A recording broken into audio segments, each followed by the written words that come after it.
ఈ వీడియోకి లైక్ చేయండి, సబ్స్క్రైబ్ చేయండి, గంట కొట్టండి. పులుసు చేస్తున్నా.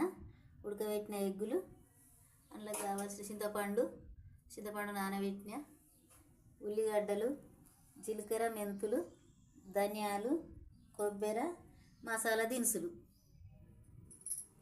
ఇవన్నీ ఎంచుకోవాలి.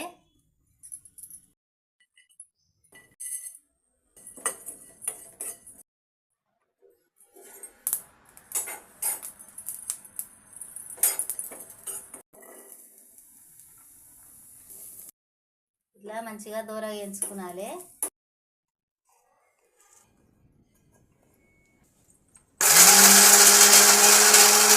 నీళ్ళు పోసుకుంటా మంచిగా సన్నగా పట్టుకోవాలి. ఇట్లా అన్నీ కాట్లు పెట్టుకోవాలి. షాక్తో కాట్లు పెట్టుకొని పులుసులు వేసుకుంటే మంచిగా పులుసు పట్టుకుంటుంది గుడ్లకు. ఎగ్గులు గోలించుకోవాలి. నూనెలా ఫ్రై చేసుకొని తీయాలి. ఫ్రై చేస్తే మంచిగా ఉంటుంది. ఇట్లా అన్నీ దూరగా గోలించుకోవాలి. తాల్పు చేస్తున్నా. తాల్పుకు నూనె పోస్తున్నా. తాల్పు ఉల్లిగడ్డలు వేస్తున్నా.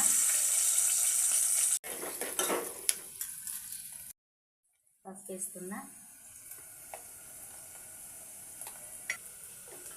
గుడ్లు వేస్తున్నా.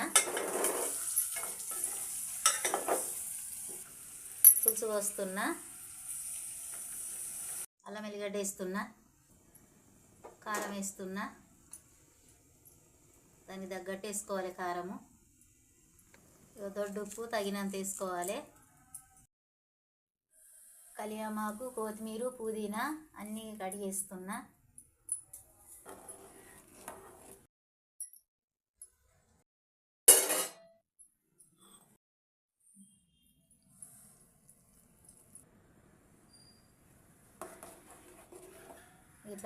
మసాలా వేసినాక ఇంకొక 5-6 నిమిషాలు మసులితే మంచిగా ఉంటుంది.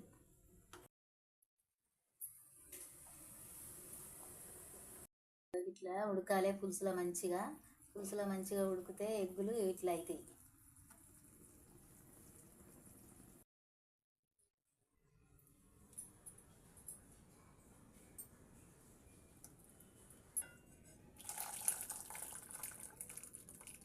ఎగ్గు పులుసు అయింది.